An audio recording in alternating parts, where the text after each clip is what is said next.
We just rolled out the Queens Bus Network Redesign, which is a huge new system, how we can look at the routes that our buses are taking.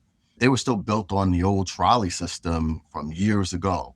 The neighborhoods have changed. Where there were farms, you now have tenements and large locations, homes and everything. And so we haven't changed over the years to be able to really support our riders. So we did the largest bus network redesign, I'm going to say, in our history for sure, for 700,000 riders of Queens.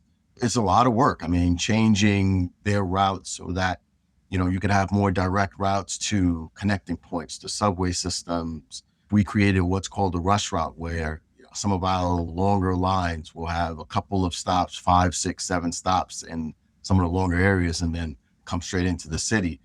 Listening to customers and then focusing our redesign to be able to meet their needs.